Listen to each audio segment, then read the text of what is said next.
What if the first 10 minutes after you wake up are quietly deciding how sharp or how foggy the rest of your day is going to be? Most of us have no idea we're sabotaging our own brains before we've even gotten out of bed.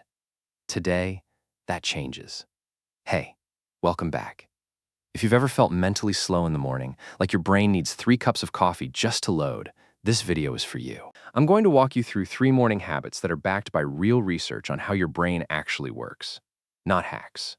Not one weird trick. Just 3 simple shifts to how you start your day that can genuinely improve your focus, your mood, and how clearly you think, often within the same morning. Here's what we're covering. Why the light you get in the first hour of waking matters more than you think. Why that first cup of coffee might be working against you. And why what you do with your body and your phone in those early minutes sets the tone for everything after. Stick around, because habit number 3 is the one almost everyone gets backwards. Let's get into it. Here's something most people don't think about. Your brain runs on an internal clock.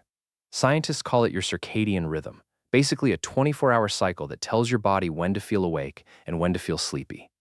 And the single strongest signal that resets this clock every single day? Light. Specifically, light hitting your eyes in the first hour or so after you wake up. Here's why this matters for your brain, not just your sleep. Shortly after you wake up, your body naturally releases a hormone called cortisol. I know, cortisol gets a bad reputation because of its link to stress. But in the morning, in the right amount, it's actually the thing that helps you feel alert and switched on. Researchers call this natural morning spike the cortisol awakening response. Getting bright light early in the day appears to help this process along, reinforcing your body's natural wake-up signal and helping align your internal clock with the actual time of day. Some sleep researchers, including work coming out of Harvard's sleep medicine division, have found that consistent morning light exposure is linked to better daytime alertness and, as a bonus, an easier time falling asleep that same night. So what does this actually look like? You don't need to stare at the sun. You don't need special equipment. Here's the simple version. Within about an hour of waking, try to get outside for 5 to 10 minutes. Even on a cloudy day, outdoor light is dramatically brighter than any indoor lighting.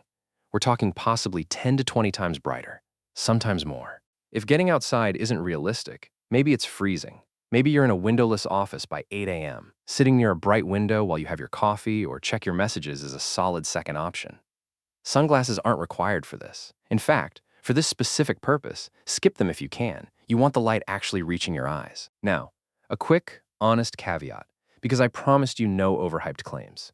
This isn't a magic switch. It's not going to turn you into a genius by 8 a.m. What it does is help set up your body's natural rhythm to work with you instead of against you, which, over days and weeks, tends to add up to steadier energy and clearer thinking, especially in that first stretch of the morning. Small input. Reinforce daily. That's the theme you're going to notice with all 3 of these habits. Okay, I know this one might get some pushback in the comments. Stay with me. Most of us wake up and reach for coffee almost immediately. It feels necessary, like the day literally cannot start without it. But there's a case, based on how your brain chemistry actually works, for waiting. Let's break down 2 things happening in your brain, without the jargon. First, throughout the day, a molecule called adenosine builds up in your brain. The longer you're awake, the more it accumulates, and it's largely responsible for that I need to sleep feeling by nighttime. Caffeine doesn't get rid of adenosine. It just blocks the receptors that would normally sense it, which is why caffeine makes you feel less tired, even though the underlying tiredness is still there, quietly building. Second, remember that cortisol spike we just talked about? The one that naturally makes you feel alert in the morning? For most people, that spike is already near its peak in the first 30 to 60 minutes after waking. So here's the idea some sleep and performance researchers have proposed. If you drink caffeine right when your cortisol is already high, you may be getting less benefit from the caffeine because your body's already doing a lot of the alertness work on its own. Over time, some researchers suggest this pattern may also contribute to needing more caffeine to feel the same effect, though it's worth being upfront. This specific timing effect is still an active area of research, and not every study agrees on the exact numbers. What's more consistently supported is this. Waiting even 60 to 90 minutes after waking before your first cup can help you avoid that mid-morning crash, the one where you feel wired at 8 a.m. and foggy by 10. Here's the practical version. When you wake up, drink water first. You're mildly dehydrated after 7+ hours of sleep, and that alone can affect concentration and mood. Let your natural cortisol do its job for the first hour or so. Go through your morning routine. Get that light exposure from habit 1. Then have your coffee or tea. You may notice it hits differently, a steadier lift, rather than a jolt followed by a slump.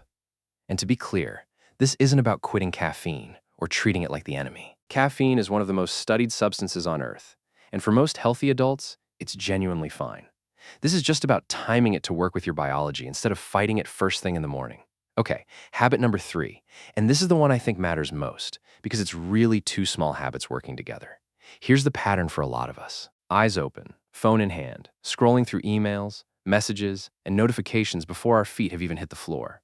Here's the problem with that. The moment you open your phone, you're handing your attention over to everyone else's priorities, a coworker's request, a headline, a notification, before you've had a single moment to decide what you actually want your morning or your focus to look like. Researchers who study attention have a term for the mental cost of switching between tasks like this. It can leave behind what's sometimes called attention residue, a bit of your focus still tangled up in the last thing you looked at, even after you move on. Do that first thing before your brain is even fully online, and you can spend the whole rest of the morning feeling scattered without knowing why. Now pair that with the other half of this habit, movement.